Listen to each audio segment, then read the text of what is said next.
رسول اللہ صلی اللہ علیہ وآلہ وسلم کے پاس جب ایک آدمی آیا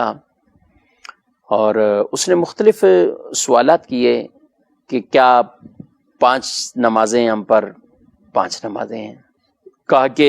اس سے زیادہ، فرمایا تیرے لیے بہتر ہوگا، تو کرتا ہے تیرے لیے بہتر ہوگا، یعنی وہ نفلی عبادت ہوگی۔ کہا کہ روزے تو رمضان کے، کہا اس سے زیادہ، کہا تمہارے لیے بہتر ہے، یعنی اچھا ہے، تطوع ہے، نفلی طور پہ ثواب ہے۔ کہا زکوٰۃ تو فرما دیا اتنی، کہا اس سے اوپر،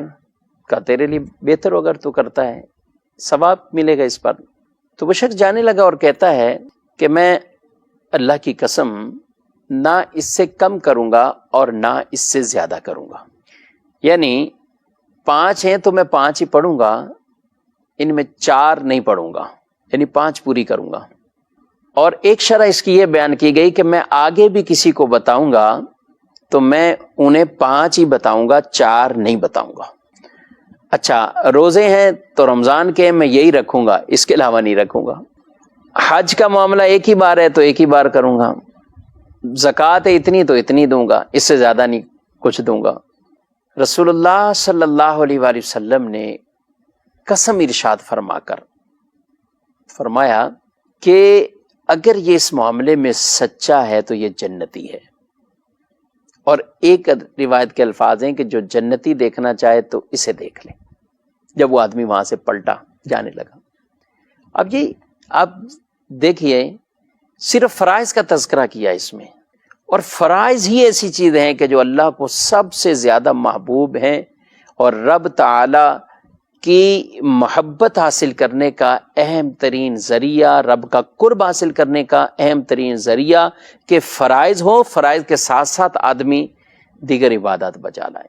بس فرائض میں کسی طرح کی کمی اور کوتاہی نہیں ہونی چاہیے،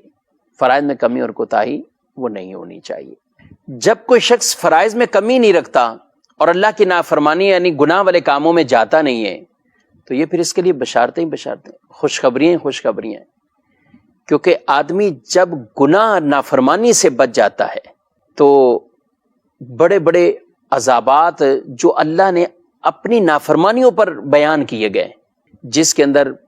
بدکاری ہے، برائی ہے، نشہ ہے، رشوت ہے، سود ہے، نمازیں ترک کرنا ہے، یتیموں کا مال دبانا ہے، دوسروں کے مال حق تلف کر لینا ہے، مالی طور پر جانی طور پر ان کو نقصان پہنچانا ہے۔ آپ پڑھتے جائیں کبیرہ گناہ کی علماء نے فہرست بیان کی، کتنے کبیرہ گناہ، بعض نے 40 کی تعداد اس کو بیان فرمایا کہ آدمی اپنی زندگی کا یہ نصاب بنا لے کہ مجھے ان تمام چیزوں سے بچنا ہے، ان تمام سے بچنا ہے، اور یہ فرائض عمل کرنے والے یہ مجھے ان پر عمل کرنا ہے، تو کامیاب ترین انسان وہ بن